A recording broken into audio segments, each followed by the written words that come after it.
Muy bien.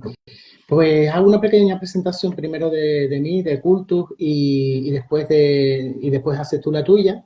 Bien, Darle la bienvenida a las personas que se están conectando por primera vez. Se ve bien, me alegro. Y presentar un poco lo que es Cultus Formación para ponerlos en contexto. Yo soy psicólogo, me llamo Manuel y llevo aproximadamente 13 años trabajando el tema de los grupos coercitivos, los grupos sectarios y trabajando en las diferentes asociaciones con el apoyo a víctimas e incluso pues, asistencia psicológica. Ahí me di cuenta que había mucha carencia por parte de la sociedad por saber cómo funcionan estos grupos y por parte de los profesionales para saber atender bien estos casos, no solo en España, sino en el resto del mundo. Entonces, apareció y quise hacer durante la pandemia este espacio que se llama Culto Formación, que esta es la parte más de divulgación, que es el Instagram, pero que tiene una página en la que suelo acercarme a los colectivos profesionales para formarlos. Hace poco, ahora acabo de hacer un presupuesto para un taller para los chicos, para que sepan identificar los diferentes métodos de captación que hay ahora para ellos, para los adolescentes. Entonces, pues todos los miércoles intento acercarme a algunos de los problemas que tienen que ver con esto y ya hacía tiempo que me llamaba la atención el tema del verbo encarnado y había visto varias páginas que decía verbo encarnado, abusos, esto, lo otro, entonces intenté dar con alguien que me explicara un poco la situación y ver la gravedad del asunto. Y en este caso he dado con Yamile la cual no nos conocíamos, pero ahora mismo ya podemos empezar a charlar. Y nada, encantado de que hayas accedido a esta entrevista y tenemos largo entendido para poder hablar. Es probable que quites los comentarios para no distraernos. Y nada, preséntate tú, Yamile, porque estás aquí, el tiempo que estuviste dentro de ese grupo, etcétera, ¿vale? bien. Bueno, mi nombre es Yamile Peralta, tengo 54 años. eh, Ingresé al Instituto de Servidores del Señor y de la Virgen de Matará, que sería la rama femenina del Verbo Encarnado, unos 10, más o menos 10 días antes de cumplir 24 años. Los conocí porque varios de mis amigos de San Juan, de la parroquia donde yo iba, eh, ingresaron y bueno, era Ujú. muy común y es hasta el día de hoy, que es uno de los motivos, digamos, por los cuales cuando me invitaste quise hablar, es comentar que uno de los métodos de captación, el más propio, diría, del instituto es justamente los ejercicios espirituales. Y Ajá, bueno, los conocí de esa manera, haciendo un ejercicio espiritual, y volví al año siguiente de mi primer ejercicio espiritual. Los dos los hice para Semana Santa, que son en los momentos donde va mucha más gente. Suelen ser en realidad retiros de martes a domingo, o sea, por varios días. Y el de mujeres, por ejemplo, en Semana Santa en San Rafael llega a tener 80 mujeres o con un número elevado, digamos, ¿no? Va gente de todo el país. Y bueno, en este la segunda vez que fui al retiro, la primera vez había ido con el chico que estaba de novio conmigo, había ido ujú, con varios amigos, alquilamos una traffic y cuando terminó el retiro, algunos se quedaron directamente. En el retiro de estos ajá. 5 días había descubierto la vocación y eh, el IBE te insta a que, como es un llamado de Dios, tenés que seguirlo inmediatamente porque todo el mundo va a querer que no lo hagas, ¿no? Entonces el demonio te va a poner trabas por medio de tu familia, tus amigos, tu trabajo, un montón de cosas, ¿no? Entonces es como que lo más heroico es quedarse ahí directamente, ni volver a tu Ajá, casa, ni buscar tus cosas, ni avisar nada. ajá, Sí, una una pregunta, perdón, he encendido el aire, no sé si es molesto el ruido, lo puedo apagar. Yo no lo oigo, yo no lo oigo, así que está bien, Perfecto. perfecto. Eh, en al segundo retiro, al segundo año, en 1994, yo fui sola, porque por cuestiones de trabajo, el chico que estaba de novio conmigo no podía ir, y Ujú, el año anterior y comienzo de ese año habían ingresado 5 amigos nuestros del grupo de la parroquia, 2 varones y tres mujeres, y bueno, así que fui sola, dentro del ejercicio ignaciano, eh, hay una plata que se llama, bueno, de 2 banderas, que es donde propone a la persona que hace el ejercicio que haga elección de Estado. Entonces, ujú, eh, en el retiro te entregan un vademecum, un libro, que tenían muchos, eh, donde ahí ellos te aconsejan razones a favor y en contra para seguir la vida religiosa o la vida matrimonial, bueno, no sé, soltería. vale. Eh, bueno, yo para el momento estaba de novia, entonces obviamente la elección que hice fue para la vida matrimonial y bueno, puse pros y contras de por qué pensaba que podía ser lo mejor y por qué no. Y para la vida religiosa, como la verdad es que no tenía mucha idea de lo que estaba escrito en el libro, yo copié Ujú, los que me parecían que eran más positivos como para seguir la vida religiosa y negativos para no seguirla, digamos, es una cosa lógica. Bueno, en el retiro nos dicen que lo mejor es consultar con el sacerdote que está dirigiendo el retiro la elección que hemos hecho. Bueno, el año anterior yo había hecho elección de Estado y también había elegido vida matrimonial, pero bueno, no lo había consultado con el sacerdote, no sé por qué, pero no lo había consultado. Entonces este año me inscribí en una lista, una pizarra con los nombres de todas nosotras y estaba yo sentada cerca de la puerta de donde atendía el sacerdote ujú, y pasa él y me dice, ¿vos estás anotada? Entonces le digo, sí, sí, pero mucho más abajo. Bueno, no importa, pasa ahora. Bueno, paso. Entonces, le cuento, tengo el papel hasta el día de hoy de mi elección de Estado.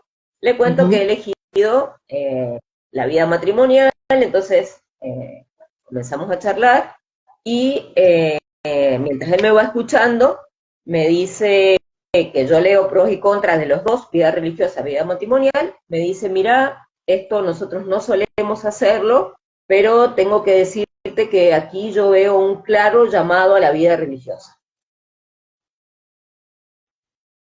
Yo, o ujú. sea, me quedo totalmente sorprendida, entonces le digo, o sea, mire, usted no me conoce, no sabe nada de mi vida, no creo de ninguna manera que sea así.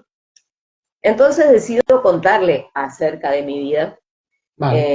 Eh, yo estaba de novia con un chico, bueno, de ahí del grupo de mi parroquia, Ujú, eh, manipulador, que habíamos comenzado una relación como cualquier joven, digamos, y al ujú, tiempo él comenzó con distintos tipos de abusos, por ejemplo, bueno, no te pongas esto, vale. no te das así, no quiero que veas tal, que eso no le gustaba que vieran mis compañeros del secundario, yo estaba estudiando filosofía en una universidad, Vale. no le gustaba mi grupo de amigos porque, bueno, eran todos supuestamente locos y drogadictos y qué sé yo, qué sé cuánto, entonces, bueno, me caía a la universidad de repente en cualquier momento, bueno, así, ¿no? Eh, Ajá. bueno, lamentablemente no tuve en ese momento las herramientas ni la fuerza como para darme cuenta que estaba con un manipulador claro. Luego de este tipo de abusos verbales y eh, psicológicos, digamos, vinieron los abusos sexuales. Eh, Ujú. yo que, digamos, por ser, bueno, una mujer de fe, así me habían criado en mi familia, lo primero que pensé y lo tomé como una resignación que tenía que quedarme con él porque quién me iba a querer hacer, o quién se iba a Claro, querer casar claro, conmigo, así como con lo que había pasado. Entonces, claro. nada, digamos, continué la relación. Muchos amigos, cuando yo dejé la vida religiosa y conté la verdad, digamos, de toda esta historia, me dijeron que fue notable el cambio, cómo yo había perdido la alegría, cómo había cambiado mientras Ujú, estaba con él, ¿no? Eh, ujú. Cuando me quedo embarazada, eh, bajo ninguna circunstancia, nunca se me había imaginado que él me iba a pedir que abortara. Vale. Cuando él me pidió esto, bueno, yo me negué, no quería hacerlo, siempre había estado en contra del aborto y no quería Ujú. hacerlo. Eh, entonces él me dijo que si yo no abortaba, me mataba o se mataba. Eh, la verdad es que el estado de vulnerabilidad que yo tenía bueno, no me permitió en el momento recurrir a alguien que Claro, pudiera ayudarme o que me pudiera ayudar para poder salir de esta historia. claro, Y, claro. y intenté convencerlo de que no quería hacerlo, no quería hacerlo, bueno, siempre me negué y bueno, él, digamos, más insistencia y ya con más violencia y Ujú. bueno, finalmente sucedió. Eh, Obviamente cuando esto ocurrió, yo no quería saber más nada con él. Claro, Eh, Obviamente comencé con depresión, eh, claro. comencé a alejarme de las actividades que hacía y, digamos, era, o sea, cada vez más cerrada la situación. No me animé a hablarlo con mi familia, no me animé a hablarlo con amigos que me podrían haber ayudado. No lo hablé con nadie, con Ujú. nadie, con nadie. Eh, Esta situación eh, se repitió, lamentablemente, varias veces.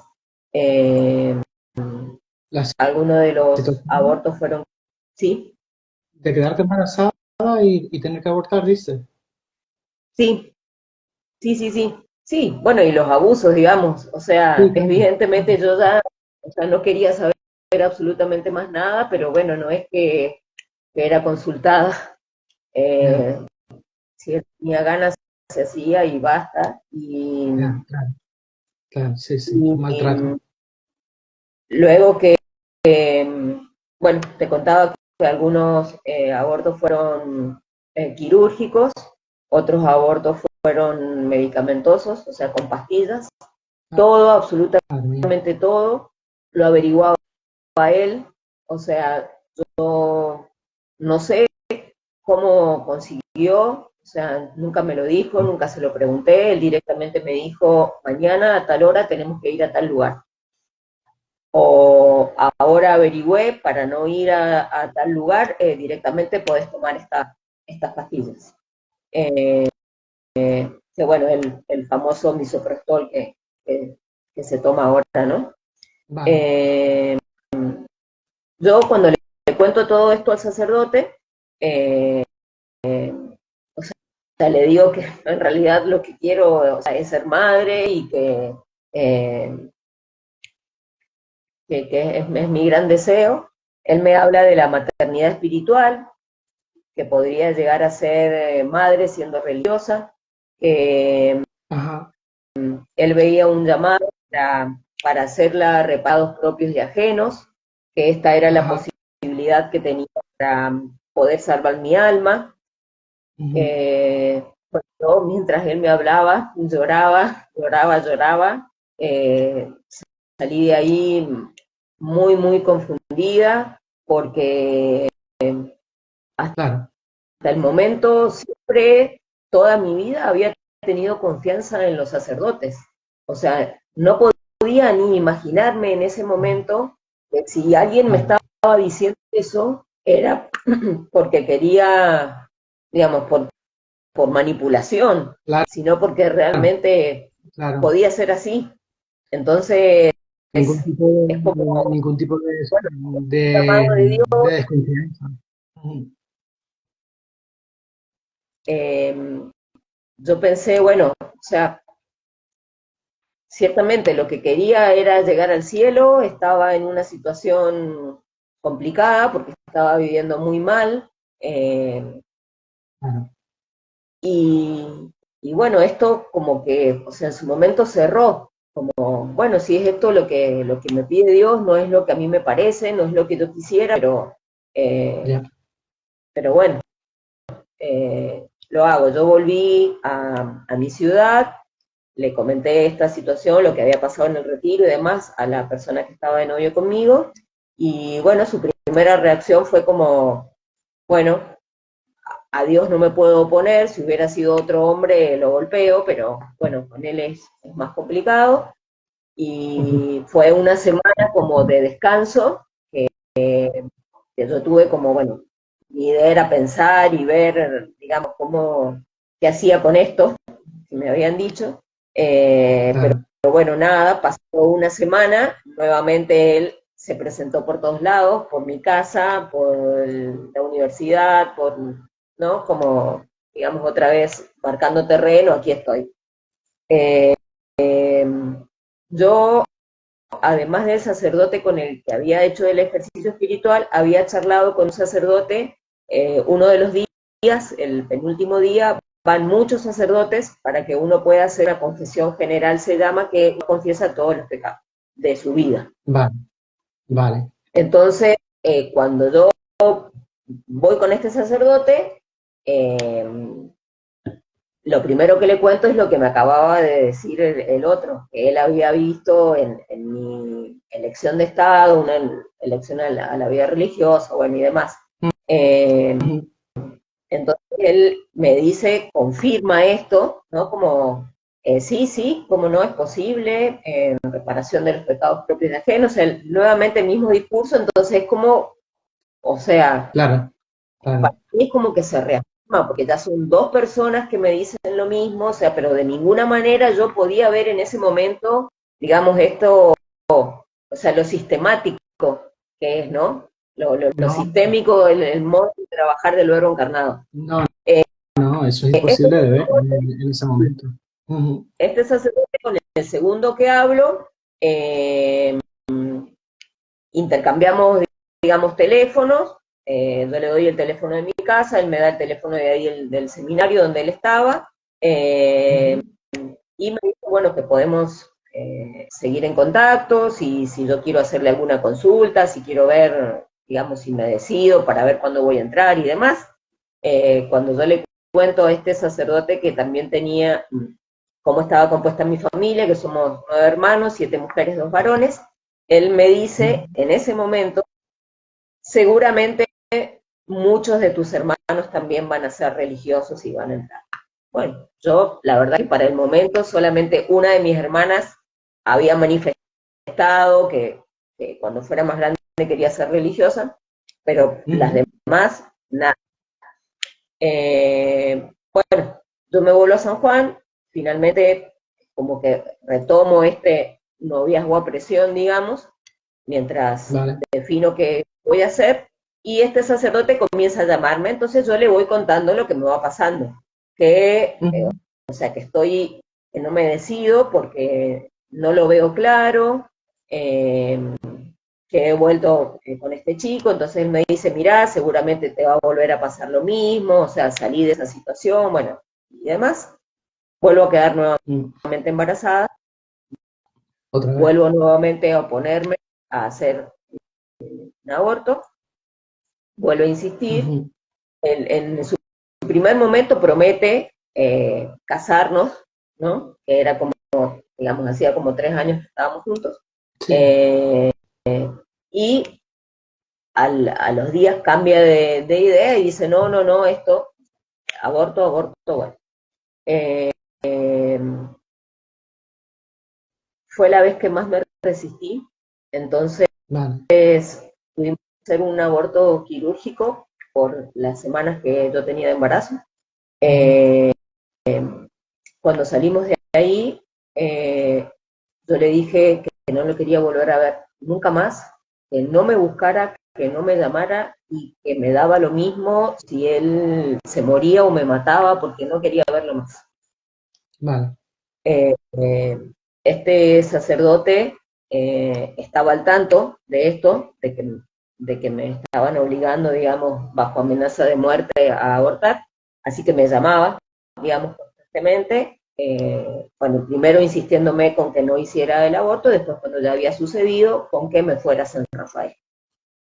Eh, y en una de las llamadas le dije, sí, sí, sí, me voy a ir porque de acá no, o sea, estaba encerrada, digamos, no. Eh, Claro, claro. Ujú. en su momento Claro. me animé a hablarlo con mi familia y con mis amigos. Creo que después cuando pude hablarlo, que mi familia hubiera encontrado apoyo, en algunos amigos también, pero en la gran mayoría, ahora me doy cuenta que ese temor que tenía en ese momento era real, ¿no? Porque cuando Claro. apenas salí y conté, fue como, ay, pero ¿cómo puede ser? No nos dimos cuenta. O sea, una cosa increíble cuando todo el mundo, o sea, en algunas situaciones habían sido testigos de los malos tratos de él o de las peleas o de los... Es como que terminó siendo Ya. una novedad. Sí, Eh, Así que ciertamente que si hubiera pedido ayuda no se hubiera ido lo de los abusos, porque siendo uno mayor de edad claro. parece que solamente te creen que sos abusada si te encuentran tirada, Mm. muerta en una calle. O sea, Sí, si sí, no te pasó eso, entonces seguramente que hubo consentimiento. Es increíble, pero hay gente que me ha llegado a hacer comentarios así.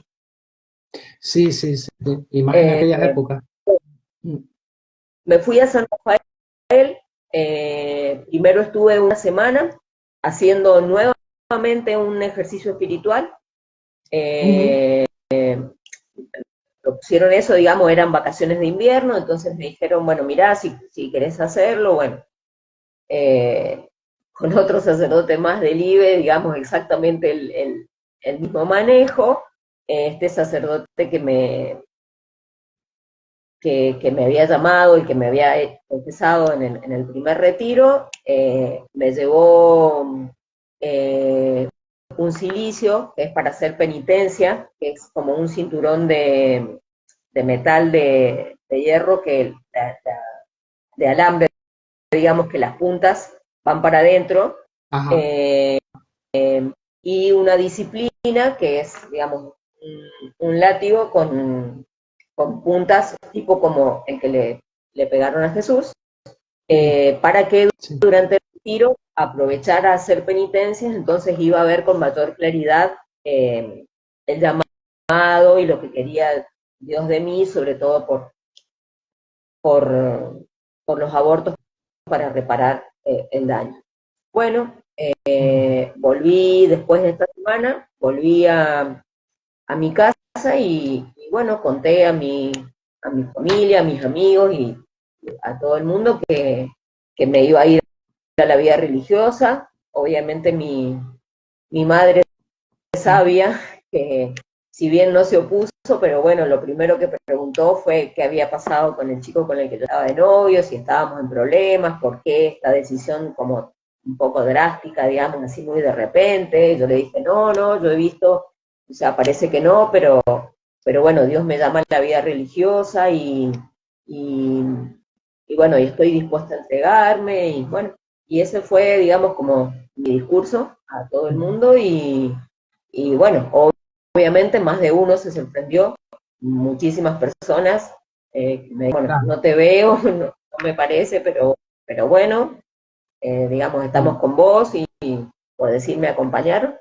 Mis padres me llevaron hasta San Rafael el día que ingresé, llegué mañana del sábado 30 de julio, y estuvieron conmigo todo el día, estuvimos conociendo distintas casas de la congregación, porque ahí en San Rafael tiene, no sé, al menos 15 casas, no sé, tendría que sacar bien la cuenta exactamente, pero son muchas, muchas comunidades, y bueno, ellos se fueron en la tarde, y teníamos la hora de adoración al Santísimo.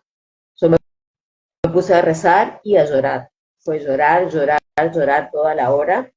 No poder dormir esa noche. Al otro día, cuando era domingo, era la misa, venía el capellán de la casa, o sea, un tercer, digamos, un cuarto sacerdote que yo no había conocido hasta el momento, y yo le digo que necesito hablar urgente con él. Hablo con él y le digo, me quiero ir ya. O vale, sea, me he dado cuenta que yo no puedo estar acá. claro, Entonces, bueno, la misma historia, ¿no? Pero no, ¿por qué? Has venido ayer, o sea, si te querés ir, esto es una tentación, es el demonio que quiere sacarte de acá. Le vuelvo a contar mi historia, la misma que te conté a vos y que he contado a todo el mundo, a todos los directores espirituales que tuve dentro del Verbo Encarnado, y la misma respuesta. Esta es la oportunidad para poder reparar pecados propios y ajenos, tomarte unos días. San Ignacio dice que no se pueden tomar decisiones en tiempo de desolación, vos no estás bien, mejor esperá, y bueno, y así comenzó mi vida religiosa, vale, eh, levantándome en la mañana y bueno, diciendo, no sé, alegre o tratando de cumplir lo mejor posible todo lo que se me pedía, y en la vale, noche llorando porque Dios me estaba pidiendo algo que yo sentía que no podía o no quería hacer, pero, claro, pero bueno, quería llegar al cielo, y si eso era lo que tenía que hacer para llegar al cielo después de todo lo que había hecho, claro, bueno, claro, estaba.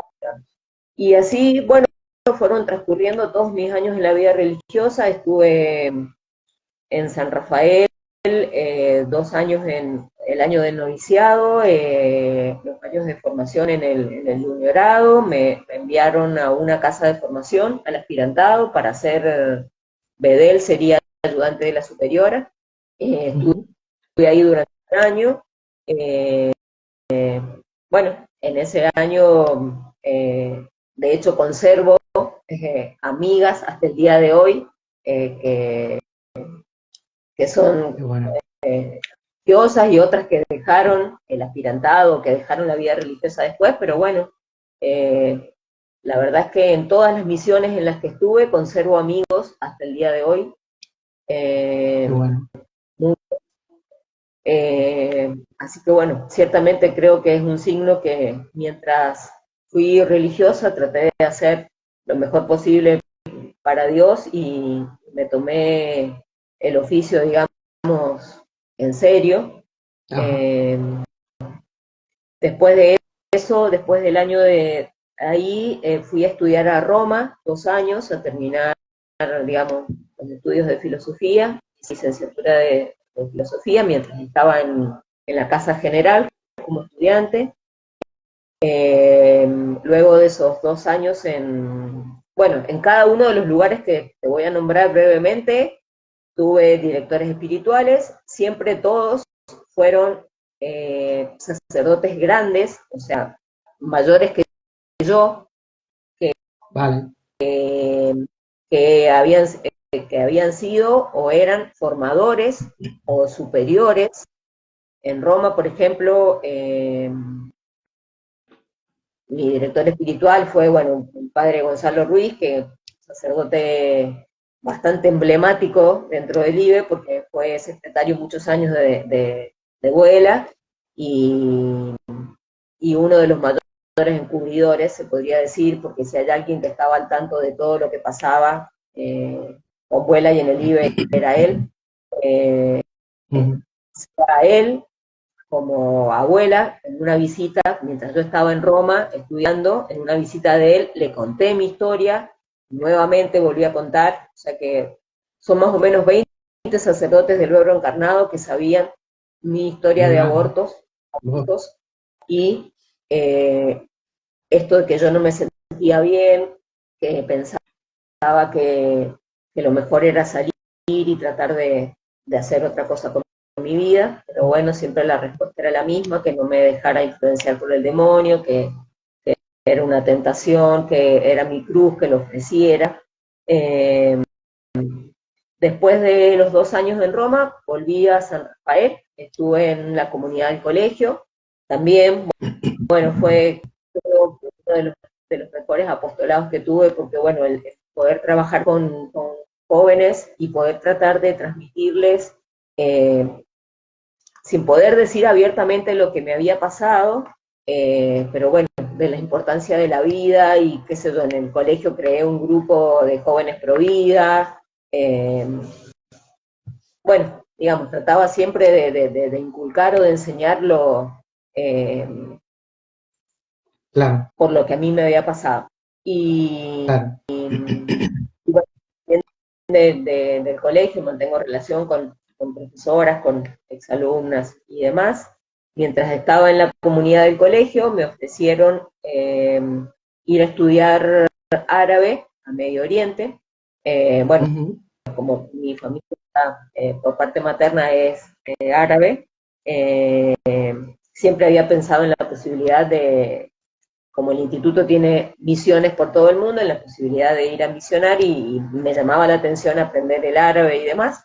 Así Ujú. que, si bien estaba, eh, me gustaba el apostolado del colegio, pero bueno, dije que sí, me fui a Medio Oriente en el año 2004.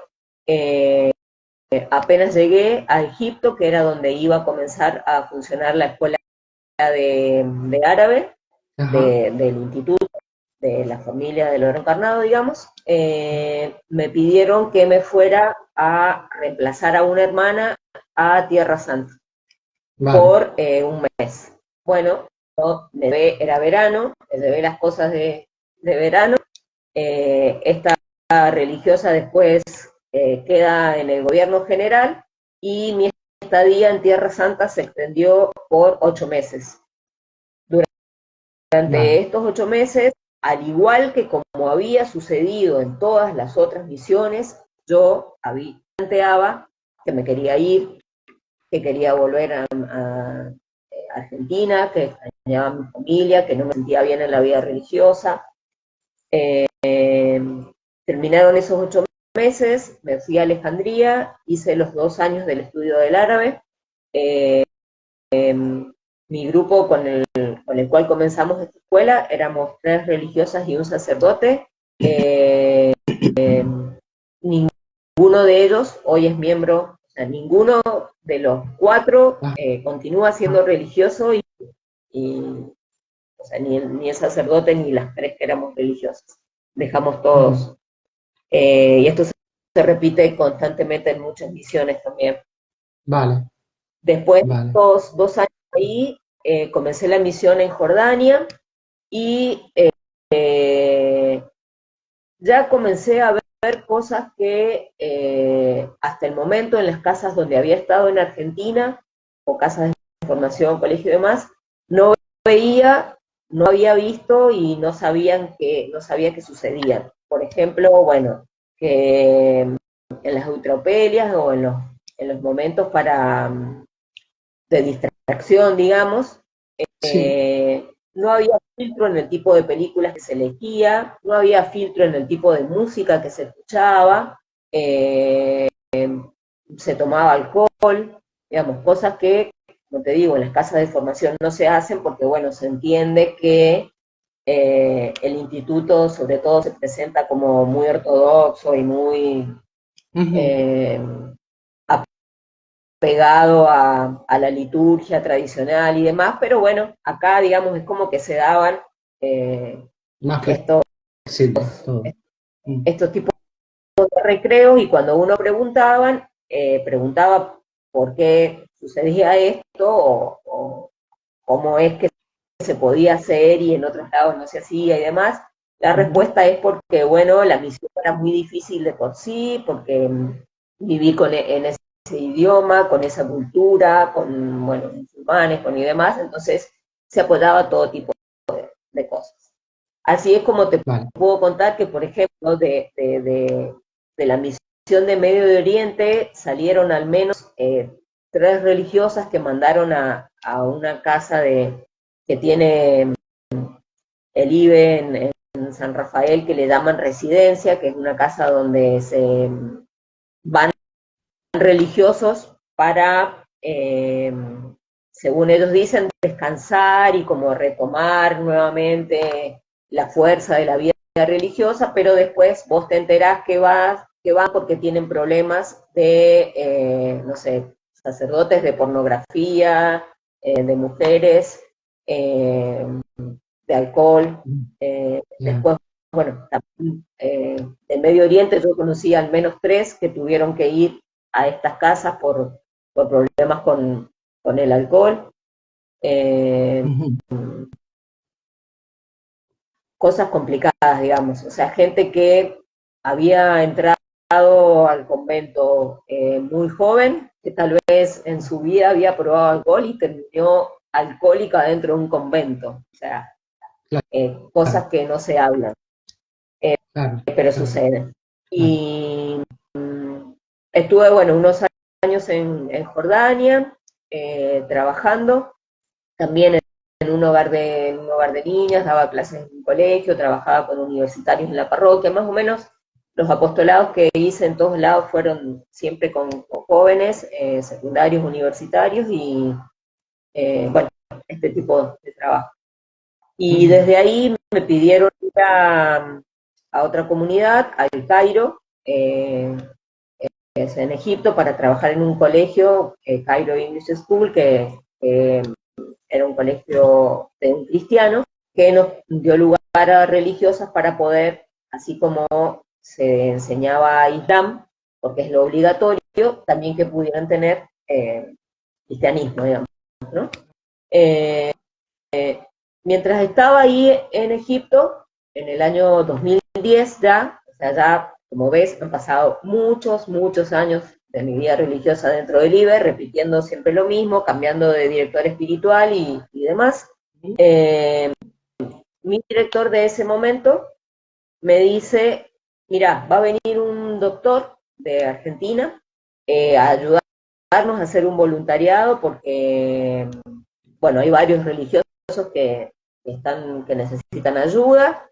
Me parece que sería bueno que hables con él, porque veo como que tenés una mochila muy pesada por este tema de los abortos y ya un poco como que no sé cómo ayudarte, sería bueno que hables con él. Bueno, mi primera, lo primero fue una negativa, fue como nuevamente contar otra vez mi historia, una vez más, o sea, y ahora era un médico, digamos, orientador familiar, siempre lo había contado, pero a sacerdotes. Claro. Eh, pero bueno, lo medité y dije, bueno, no pierdo nada, una vez más. Entonces, bueno, me fui por una semana a Alejandría, era como, teníamos como una especie en una casa, estábamos varias religiosas que él iba ayudando con estas charlas y este tipo de terapia. Eh, entonces, cuando llega a hablar conmigo, entonces, bueno, le comento que no me siento bien en la vida religiosa, que son ya varios años, que vengo como dando tropezones, que he pensado muchas veces en salir, pero eh, bueno, estas respuestas que Ujú. me daban, ¿no? Que era una tentación, que era buena religiosa, que lo pensara y demás. Y Ujú. entonces él me pregunta, ¿cómo fue que vos llegaste a la vida religiosa, al verbo encarnado? Entonces ahí le cuento del retiro, de que yo había hecho elección a la vida matrimonial, pero que me dicen que se ve un claro llamado a la vida religiosa y que yo le había contado de los abortos. Entonces el médico me dice, entonces vos sos mamá. Ujú. para mí fue como una bisagra, es la bisagra en mi vida, porque ciertamente que uno sabe, si está embarazada, sabe que son sus hijos, ¿sí?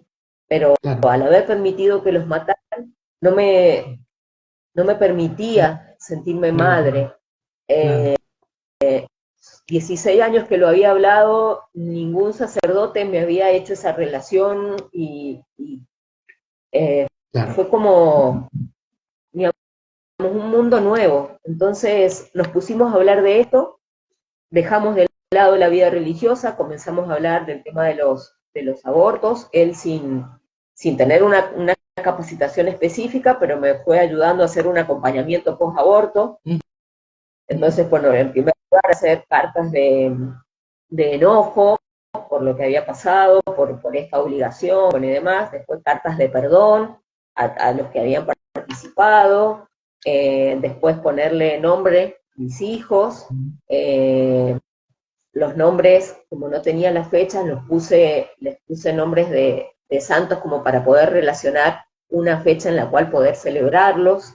Claro, Eh, bueno, fue un trabajo durante toda la semana que él me daba trabajo mañana, hablábamos en la mañana, me decía, bueno, ahora tenés que escribir, y en la tarde, y cuando estés lista me avisas. Y yo todas las tardes ya estaba lista, ya había claro, trabajado todo lo que me había pedido, estuvimos así claro. una semana, él me dijo en un momento, ¿pensaste alguna vez en la posibilidad de ser mamá nuevamente?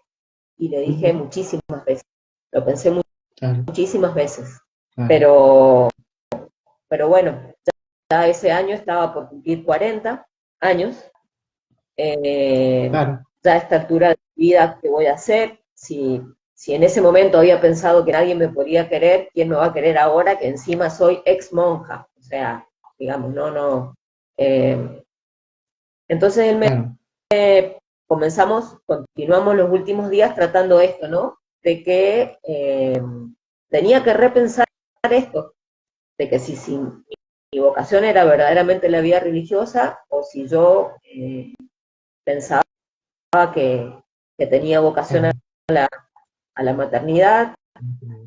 También ahí hablamos del tema, bueno, de la posibilidad de adoptar, porque bueno, yo no sabía, en 16 años nunca había vuelto a un control, así que no sabía en qué estado estaba mi cuerpo, digamos, si iba a poder ser capaz de quedar embarazada nuevamente, y bueno, eh, él después de esa semana, él volvió a Argentina, pero yo pedí permiso para continuar haciendo este tratamiento con él, Ujú. hablaba una vez por semana con él por Skype, eh, entonces le iba contando, digamos, yo cómo iba, eh, cómo iba preparando mi salida, de alguna manera, ¿no? Eh, Ujú. Antes de ver a este médico, a mí me habían preguntado si quería viajar a Gaza, Ajá, que había comunidad de sacerdotes solamente, no había religiosas, y bueno, como estaba en guerra era complicado porque la persona que vaya tiene que, digamos, saber que asume la realidad que se vive en el lugar, la familia tiene que estar de acuerdo, que no sea que después de entrar y de hacer todos los trámites no se vaya y demás. Bueno, cuando después de él, yo había dicho que sí, de ir a Gaza, pero después de esto cambió de opinión y entonces planteo que en realidad no quiero ir, que no quiero entrar, que prefiero volver a Argentina y tener un tiempo en que pueda pensar y continuar este tratamiento para, bueno, para poner en claro, digamos, en las ideas. ujú. Bueno, me dijo que no se podía, ya estaba el compromiso dado al patriarca para comenzar esta misión. Eh, yo a todo esto que me pasaba, hablé con el sacerdote que estaba dentro de Gaza, le di permiso a él de hablar con el médico que me acompaña a mí, digamos, como para que entre los dos pudieran acompañarme a salir de esta situación. Ujú. Y,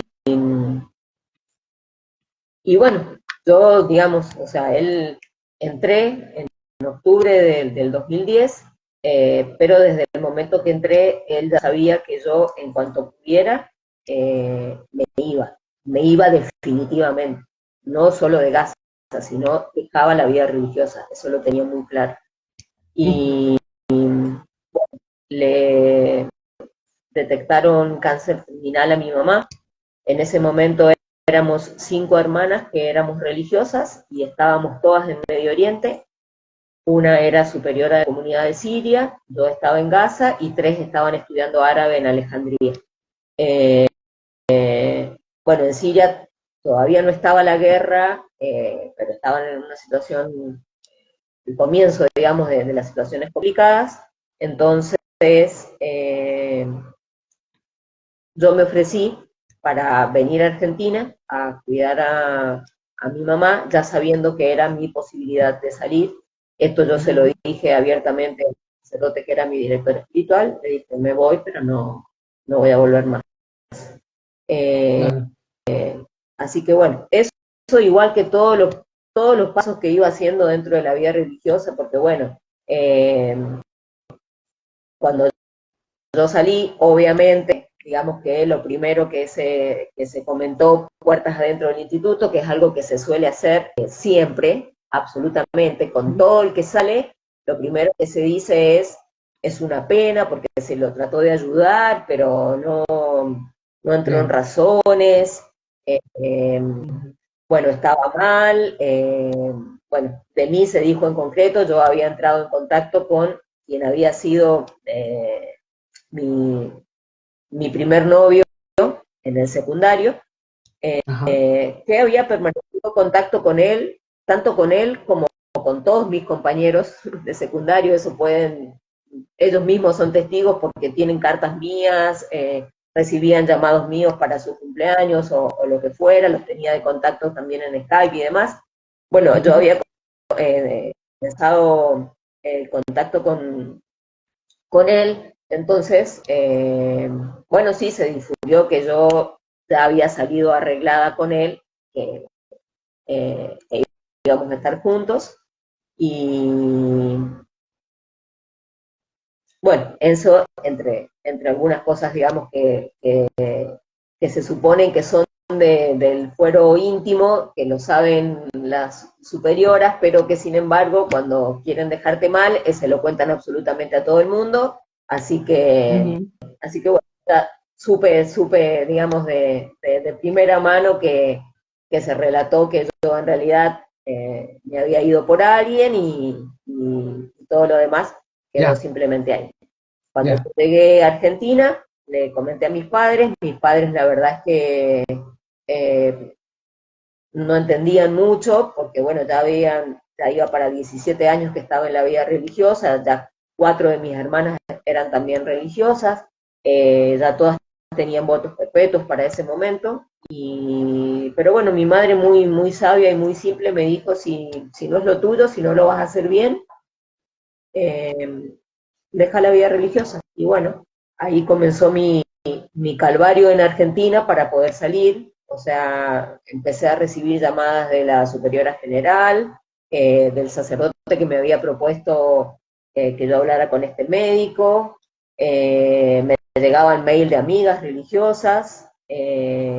Bueno, mis hermanas que pensaban que, bueno, que yo estaba con depresión, que estaba mal por lo que había estado en una misión o que Ujú. finalmente había cedido a los engaños del demonio y ahora me quería ir con un hombre, o sea, todo, digamos, siempre vos sos la que está mal.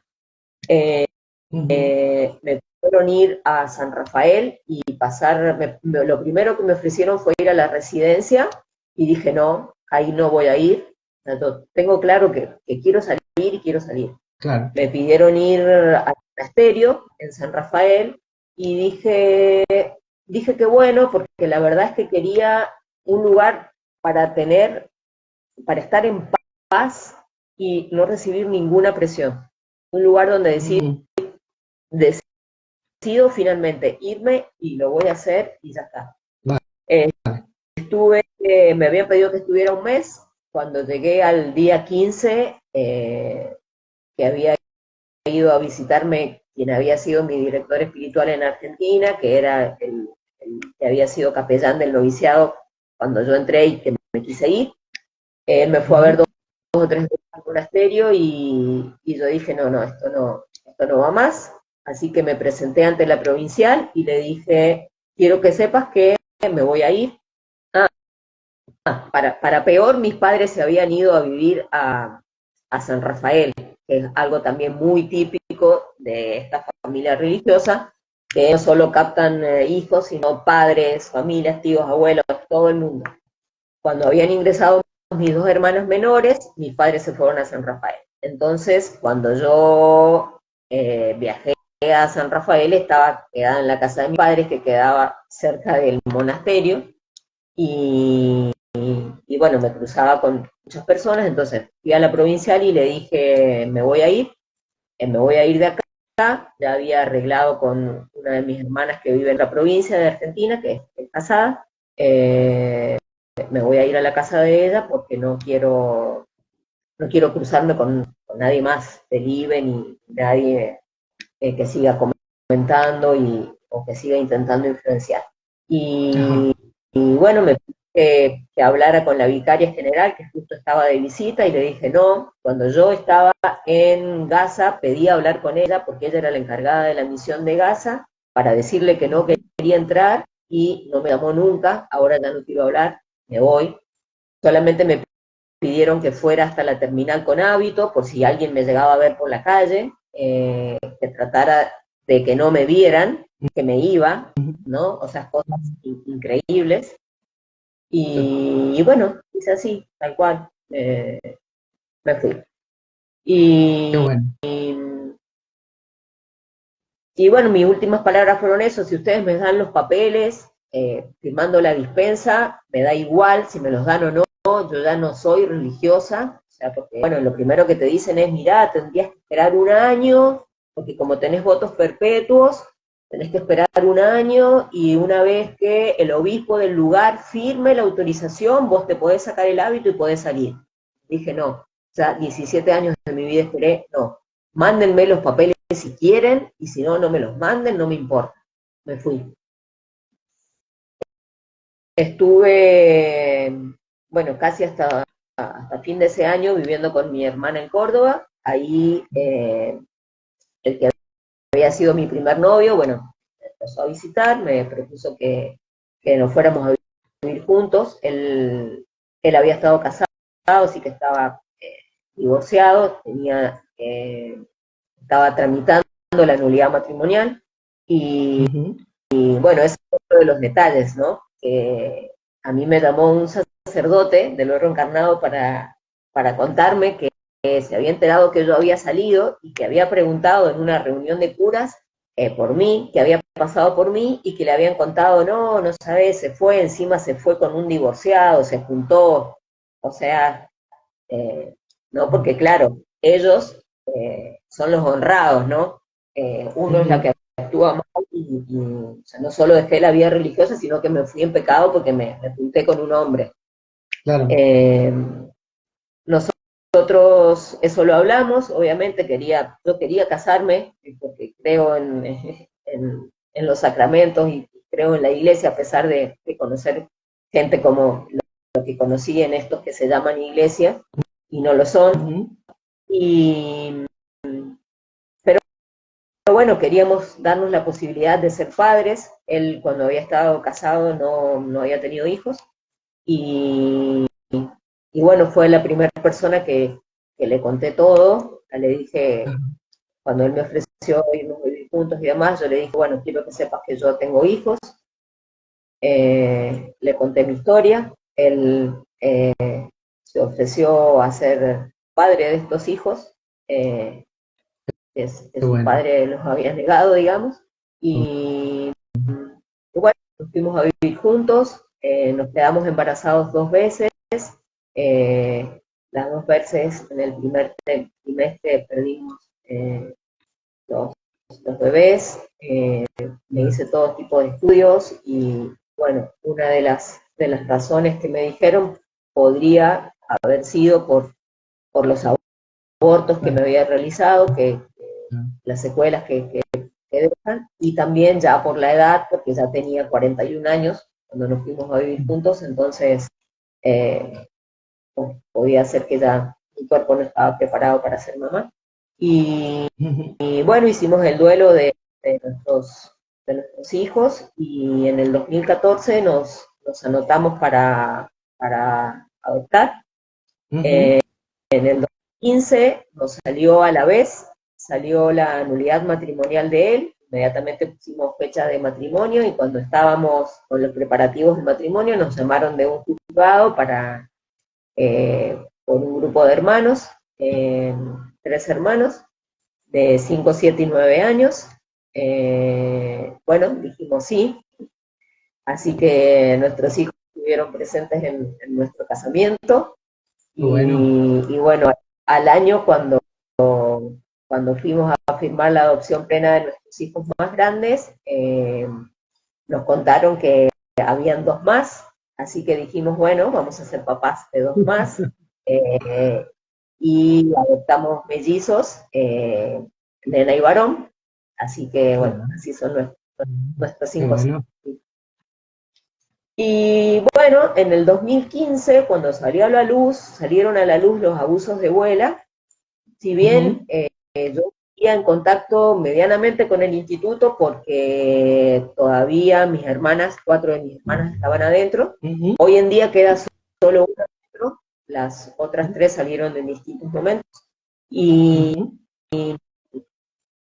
como te digo, continuaba en contacto, pero no tanto, pero el caso es que me enteré de que habían salido a la luz los abusos de Vuela. Sí, Yo me pongo en contacto de los que habían sido abusados por Vuela, se hace público un nombre.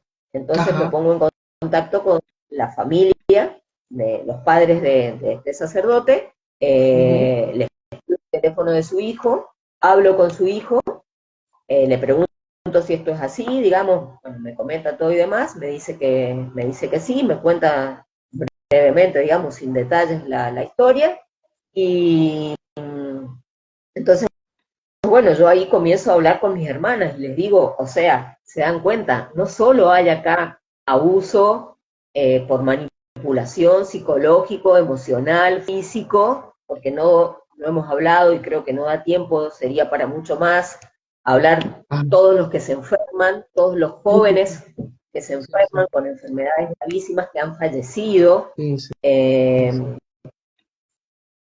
Le digo, además de eso, abuso sexual, y claro, en ese momento a uno le cierra todo, porque decís, o sea, al fin y al cabo es abuso de poder que se Sí, va mostrando claro, de distintas maneras. claro. Bueno, cuando yo comenté esto, por ejemplo, una persona me dijo que habían leído desde Lambón, digamos, en la comunidad, habían leído la carta de puño y letra de este sacerdote diciendo que no era así lo que estaba circulando. Imaginás, me llega ese dato, le escribo inmediatamente, padre, mire, me acaban de decir esto. Me dice, no es verdad. La única carta que Madre mía. escribí de puño y letra fue la que entregué al general denunciando que había sido abusado por el fundador. O sea, es increíble lo que manejan, o sea, una prueba más de que son una secta, digamos. Sí, sí, Eh, sí, sí. bueno, ahí comencé como a ponerme en contacto con ex religiosos y religiosas, y empecé a ver cómo, ¿y por qué saliste vos? ¿Y cómo fue que entraste? Entonces, empecé a ver que había coincidencia en muchas personas que habían ingresado vulnerables, que habían sido abusados, o relaciones de situaciones familiares conflictivas, bueno, gente que mientras había estado adentro se dañaba, había intentado suicidarse, Sí, eh, o no sé, autolesiones, cortes, bueno, o sea, empecé a conocer todo un mundo que adentro en 17 años no se hablaba. Eh, Cuando en madre Argentina en mía. el 2018 intentan sacar la ley de aborto, yo desde Ajá. que dejé la vida religiosa me puse en contacto con un grupo de sanación post-aborto, hice el retiro para comenzar mi sanación y después de ahí he seguido trabajando, ayudando a otras personas. Eh, cuando, cuando en el 2018 se da esto, me piden si conozco a alguien que quiera dar testimonio de su aborto, porque las únicas que daban la cara eran las que decían que si abortas no te pasa nada. Y bueno, en ese momento lo hablé con mi esposo y con mis hijos más grandes, de que tal vez era momento de que yo pudiera comenzar a decir la verdad de toda mi historia, ¿no? Bueno, me apoyaron y ahí en un testimonio de 5 minutos, lo único que conté, conté la historia de los abusos, los abortos, y que lo único que me había pasado en la vida era que había cambiado de manipulador y que el único consejo que me habían dado era que lo ofreciera, que era mi cruz y demás. Solamente en 5 minutos porque era el tiempo que tenía. Mucha gente entendió el tema de la manipulación, verbo encarnado y demás, pero bueno, no sabían más allá de esto. El caso es que en el 2023 me contactan nuevamente del blog Abusos IBSSBM, que había una religiosa que ella junto con 6 hermanas más habían sido abusadas sexualmente por un sacerdote. Yo conocía la religión, conocía el sacerdote y me proponen si me animo a dar públicamente mi testimonio acerca de mi historia en el IBE, para hablar, porque esta religiosa no quería hablar sola, digamos, porque sabía que iba a ser atacada. Y bueno, así como me propusieron a mí, propusieron a otras más, una de San Rafael, otra de Estados Unidos, bueno, y demás, y a fin del 2023, cada una a su modo y como pudo dio el testimonio, y bueno, al hacerlo público, nuevamente volvió a suceder que me empezaron a escribir ex sacerdotes, familiares, ex religiosas, sacerdotes del IBE, contando, yo también pasé por lo mismo, yo conozco este caso y demás. Entonces, bueno, fue como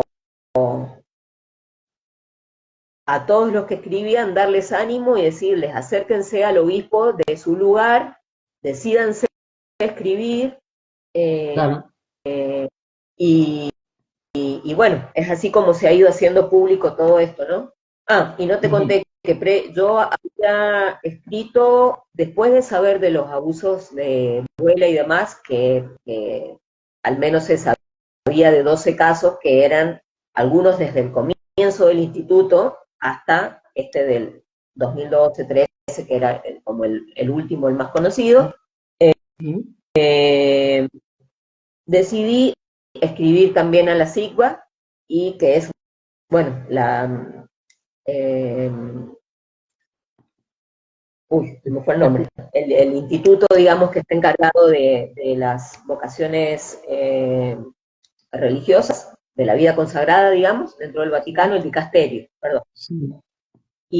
Y una religiosa viajó a Italia y también nos contactó, digamos, a muchas que habíamos salido, si queríamos hacer la denuncia, porque ella las iba a entregar en persona, había conseguido una entrevista con quien estaba a cargo del dicasterio en ese momento, y bueno, la mía fue, entre muchas denuncias más,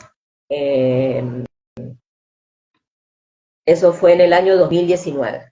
Y después fue la visita ad limina de los obispos de Argentina en el 2019, 20 creo que fue. Le envié una carta directamente al Papa Francisco, adjuntándole la denuncia anterior, más una carta a él, que con esperanza, después de lo que había pasado con Caradima en Chile, esperaba que él hiciera algo con el Verbo encarnado y con Vuela. se han tomado su tiempo, pero bueno, parece que finalmente están escuchando las víctimas, porque lo único que saben decir adentro es matar al mensajero, digamos. claro, ¿Cómo pueden creer a mí que fui una persona que seguramente estoy loca porque aborté, además que no me importó irme a vivir con un divorciado? O sea, digamos, te defenestran, sos una gran pecadora, entonces como no sos una santa, todo lo que decís es mentira, y no es así, y no es así. Lo puedo decir públicamente porque tengo gente que ha sido testigo de las cosas que he ido viviendo, de lo que claro, digo. claro. Y Hay no gente que ha solo vivido, yo, que gente que ha vivido igual que tú, lo mismo que tú.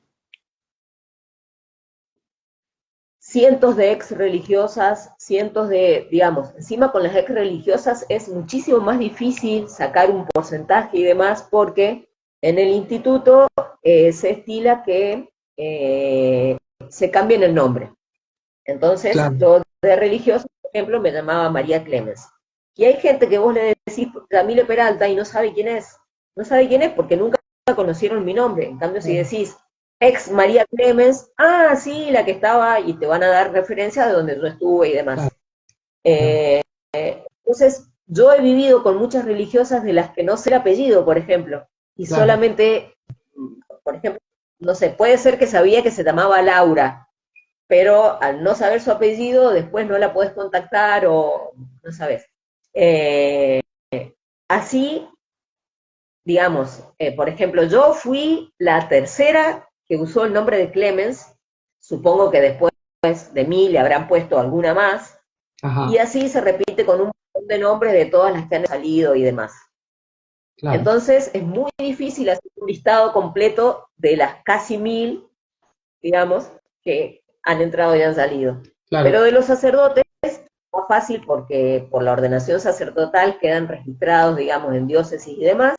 Eh, la mitad de los que fueron ordenados dejaron el instituto y dentro de esos muchos dejaron también el ministerio. claro, Lo primero que ellos responden es, eso pasa en todas las congregaciones, ¿no? Como que hay una gran deserción y demás. Y no lo dudo, y la verdad a mí me tiene sin cuidado. Lo que estamos hablando acá es que evidentemente es sistémico, ¿sí? Las fallas que hay en este instituto por el cual suceden todas estas cosas que suceden. Ahora salen a la luz abusos de ya, sacerdotes en todos lados, en todos lados. ya, O sea, lograron mantener, por años lograron mantener un esquema así, cerradísimo. Y de sí, que salía, no se le habla más, no se habla más de él, es sí, como que no sí, existió, no se le sí, sí, saluda, no se le habla. Todo modo de ser, sí, sí, digamos. sí, Eh, sí, sí, una característica de los grupos sectarios, sí.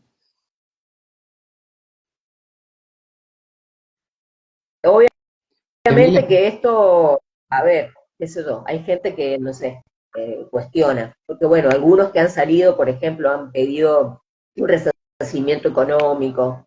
Yo cuando eh, luego de presentar la denuncia en el Vaticano, fui a hablar con el obispo acá de la diócesis donde vivo, ujú, y me dijo por el tiempo que yo había salido, y cuando se lo estaba comentando a él, ya mi causa había prescrito. ya, Entonces que no se podía hacer nada, digamos. No ya, quiso recibir la denuncia, ¿no? mm, Eh, Prescripción, digamos, si en el momento, en vez de ingresar, de decirme que tengo vocación a la vida religiosa, me dicen, mira, no sé, si querés venir acá a hacer un voluntariado, descansar unos meses hasta que puedas retomar tu vida, o no sé, el consejo que sea que me hubieran dado, yo no hubiera salido a los 40 y hubiera estado intentando ser mamá a los 41. Entonces, claro, venir a decir a mí que ya prescribió, y así conozco religiosas que han estado 30 años, 25 años, 20 años, saliendo a los 40, recién teniendo que buscar un lugar para poder estudiar, para poder vivir de algo en la vida, porque desde los 18 a los 40 le diste tus mejores años a este instituto que lo único que hace es sostener la pirámide donde los que trabajan si cambian no importan porque sostienen a los de arriba. Eso es una secta. Bien. Y todo el círculo que rodea a abuela, sea de la rama masculina como de la femenina, son cómplices, porque todos los ex con los que he hablado en algún momento se acercaron a un superior a denunciar, presentaron escritos y no hicieron nada. Claro. Pues Yamile, me oyes, como yo no te veo, pero tú sí me has visto a mí, ¿verdad? Yo sí te veo y sí te escucho muy bien. Muy bien. Mira, has expresado perfectamente toda tu historia, eh, y los directos suelen durar 1 hora y cuarto aproximadamente. Si me das pie a yo hacer un pequeño resumen de todo lo que me has comentado, porque sé que hay personas que nos están viendo que han estado dentro del verbo encarnado o incluso que están. Si me permites 10 minutitos finales para yo expresar varias cosas, ¿te parece? Totalmente de acuerdo. Muchas gracias, Manuel. A ti, Yamile. Y tenía muchas preguntas, pero que creo que se van a quedar para una segunda vez. A ver, Miriam, el objetivo, ahora quiero dar una pequeña explicación de muchas cosas que son muy interesantes, ¿no? Eh, Cuando empiezas a estudiar este fenómeno, el fenómeno de los grupos sectarios, se empieza a llamar grupos coercitivos en vez de, de grupos sectarios. Y grupos de alto control, es otra palabra, grupos de alto control. Lo que Yamile nos ha comentado es una expresión de un alto control, de una persona que quería tener su vida y que era imposible tenerla. Para llegar a que un grupo se considere de alto control, tiene que suceder varias cosas, y es que exista una estructura piramidal en la que los de arriba someten a los de abajo y los de abajo son sometidos mediante técnicas sutiles de manipulación en un primer momento, muy sutiles. Y esto tiene que ver con la captación que hicieron a Yamile, en la que con buenas palabras te hacen sentir de una manera especial y jugando con cosas tan importantes como la presencia de Dios en ti, ¿no? Eso es eso en malas manos se puede considerar una manipulación sutil. Para que sea un grupo de control tiene que haber unos objetivos ocultos a la mayoría de los miembros por parte de la organización, es decir, unos beneficios por parte de la organización que la parte de abajo no va a conocer. Por lo tanto, había una estrategia sobre Yamile y sobre el resto para tener pues, un abanico de personas sirviendo a la congregación, que se diferencia en mucho de aquellas congregaciones religiosas en las que podría haber mayor libertad. ¿Por qué se priva la libertad en este caso de Yamile y del resto de personas que se han sentido abusadas? Pues porque hay una intención clara de desproporcionarle su personalidad previa y se va cambiando incluso hasta el nombre, ¿no? Y con la entrega, en principio, voluntariosa de la persona, pero ha habido una manipulación sutil para que la persona se termine entregando, en el caso de Yamile. Entonces, como a mí me llamó mucho la atención cuando vi todos los documentos de los testimonios, y eso yo he tratado a muchas personas en este sentido en la consulta y he escuchado muchos testimonios de muchos grupos diferentes. Lo que antes comentabas del el sistema, que me dio la impresión, por desgracia, que es un sistema bastante oscuro. ¿Por qué? Porque juega en el terreno de la fe cristiana en este caso, que en principio tiene que ser positiva, pero no es mm, agradable el leer que muchas personas han tenido esta violación espiritual o violación del alma, o como se quiera decir, por ser personas bondadosas entregadas a unos nobles hechos, por decirlo de alguna forma. Entonces, pronto intuí al leerlo que había un sistema bastante corrupto que a lo largo de los años se ha ido repitiendo y que hay una cosa súper importante que no aparece porque tienen mucha capacidad de silenciar a los que están dentro y tanto a los que están fuera. Es bastante común dentro de los grupos coercitivos el conseguir que la persona de afuera desaparezca de la esfera de los que están dentro y conseguir el silencio. El silencio se puede conseguir de muchas formas y una de las más importantes es la sensación de culpa, de responsabilidad. Yo no voy a hablar por esto, por lo otro o por miedo, ¿no? Esa es una experiencia de silencio. Y otra también es la enfermedad, la falta de criterio. Digamos que cuando estamos siendo manipulados por este tipo de técnicas que se llaman de persuasión coercitiva, son técnicas de persuasión y se dividen en cuatro, pero las más importantes aquí es control emocional, el control emocional de la persona, control cognitivo de lo que piensa, que se consigue a través de muchas cosas, e incluso el control de la información, y controlan de tal manera la información que generan una información incluso de mentira, ¿no? Y unas realidades paralelas a las que han sucedido, ¿no? Y el otro es el control ambiental, el no permitirte ir en ningún momento, todo este tema, ¿no? Entonces, una vez ahí, la persona enferma puede entrar en depresión y no sería el primer caso de un grupo en el que empiezan a haber suicidios, como podría pasar en los testigos de Jehová. Personas que no aguantan esta situación porque es una situación disfuncional, es una situación compleja y que no hay humano que la pueda aguantar y la única vía que tienen es la depresión o incluso aleccionarse tanto al grupo que generan una actitud narcisista y de poder. Es decir, se vuelven del bando contrario para sobrevivir, básicamente, ¿no?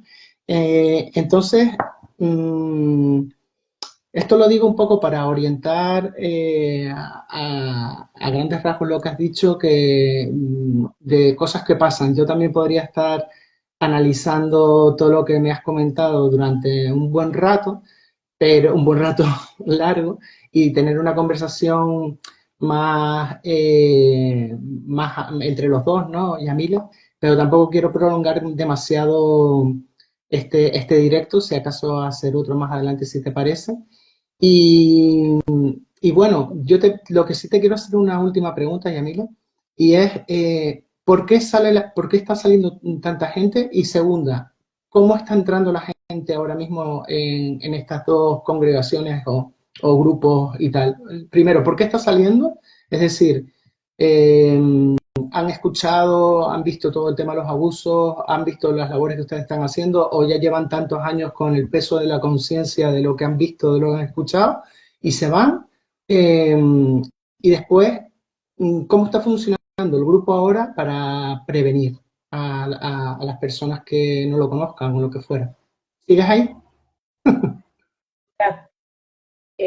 Justamente cuando me ofrecieron la posibilidad de hablar con vos, acepté porque hace muy poco en Barcelona, perdón, en Cataluña, en Manresa en concreto, se dio el caso Sí, de sí, una chica que su hermana contó que ella había estado con depresión, o sea, digamos, sin saber qué le pasó, pero evidentemente que es una persona vulnerable.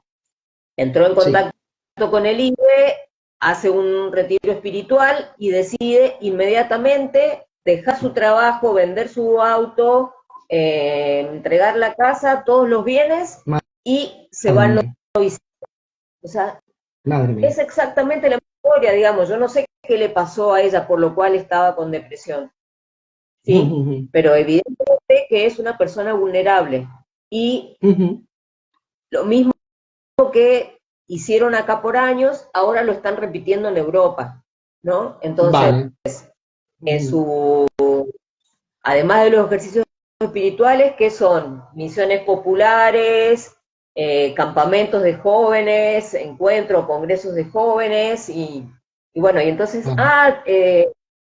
vas y te asombras porque los ves a todos jóvenes, alegres y pobres, y después cuando vas a la misión, el superior, por supuesto, tiene absolutamente todo, vive bien, come bien, se maneja bien, sobre todo te digo que lo viví en Medio Oriente, y el resto come arroz toda la semana, se maneja en tráfico junto con los musulmanes, y bueno, digamos, no importa, son dos castas, ¿sí? Total, Las de los que dirigen y los que estamos acá abajo, que vivimos pobre y alegremente, todo por mayor gloria de Dios. sí, Entonces, una vez que salís y que a la misión, bueno, ahí te vas dando cuenta y te vas despertando de lo que está pasando, de claro, lo que pasa adentro, ¿no? claro. Pues muy bien, Yamile, ¿quieres contar algo más para ir ya cerrando un poco la intervención? Eh, Solamente, bueno, que si hay gente que está escuchando, que conoce, tiene familiares o amigos dentro del Verbo Encarnado, que es muy importante que les brinden su apoyo, que les digan, me estoy enterando de lo que está pasando allá adentro, si no te sentís bien, eh, te vamos a recibir, te vamos a ayudar para estudiar, para trabajar, porque eso es, digamos, lo primero que te dicen es, ¿y ahora a dónde vas a salir sola o ya con esta edad? ¿Qué vas a hacer? Y entonces hay gente que tal vez está porque no se anima, Claro. porque piensa que ya ha perdido toda su vida, y no, se puede volver a empezar siempre. Dios nos permite cada Mm, día volver a empezar y reparar genial. nuestros pecados propios, no necesariamente con la vida religiosa, sino con el servicio a Él dentro de la iglesia, con el servicio en la familia. Mm, eh, bueno, eso, digamos. muy bien. A mí dar el testimonio, y cada vez que lo tengo que dar, me implica, eh, es un desgaste para mí, Claro. porque ciertamente que desnudar el alma no es fácil, Mm, sé que me expongo, eh, sí, la verdad que de esto yo, el único beneficio que saco es que si alguien me escucha, que tenga cuidado y que no le vuelva a pasar, porque sí, para los 17 años que trabajé en el instituto, siempre con todas las responsabilidades que tuve y las hice bien, yo era saludable. María Clemens, excelente religiosa. Ahora cuando salí, soy una loca psiquiátrica porque me hice muchos abortos. Por sí, favor. sí, sí, Entonces, sí. me parece eso muy importante, ser capaces de poder ayudar, que el que está allá adentro y no sabe qué hacer, que sepa que afuera se puede estar bien, se puede recuperar con terapia, se puede conseguir trabajo, estudiar, comenzar una nueva vida, que Pues, no termina ni te vas al infierno, como ellos te dicen, por dejar la vida religiosa, y ni tampoco se adquiere el cielo por estar con ellos. Justamente aprendí cosas que no debería haber aprendido con ellos. totalmente. A mí, este tipo de situaciones me recuerdan más al infierno que al cielo y son bastante turbias. Así que, Yamile, el mensaje que has dado es fantástico, lo has dado muy bien. Y bueno, yo sé que es muy desgastante, yo te agradezco que hayas dado este testimonio porque creo que es un grupo muy a tener en cuenta, que hay muchas personas dañadas ahí y te lo agradezco un montón que hayas hecho el esfuerzo. No creo, no sé si querrás volver dentro de buenos meses para hablar un poquitito más en concreto de todo lo que ha pasado en los últimos meses con ellos, dentro de un año o algo de eso, pero estarías invitada, ¿vale? Pues muchas gracias a todos los que han asistido, que han sido bastantes, la verdad. Y nada, si les gusta el tema, la temática esta, pues ya saben dónde está Cultus y si tienen que ponerse en contacto con todas las personas afectadas del verbo encarnado, pues ya saben que hay un lugar también de expresión y de acompañamiento. Así que nada, buena tarde, Yamile, un abrazo enorme, gracias por haber estado ahí y también al resto y aquí buenas noches en España. Sí, muchas gracias por este espacio y por darnos voz. Sí, eh, sí, lo y comprendo. Y bueno, que Dios te bendiga, que bendiga a todos Gracias. los que nos acompañaron. Gracias, Gracias. Camila. Buenas noches.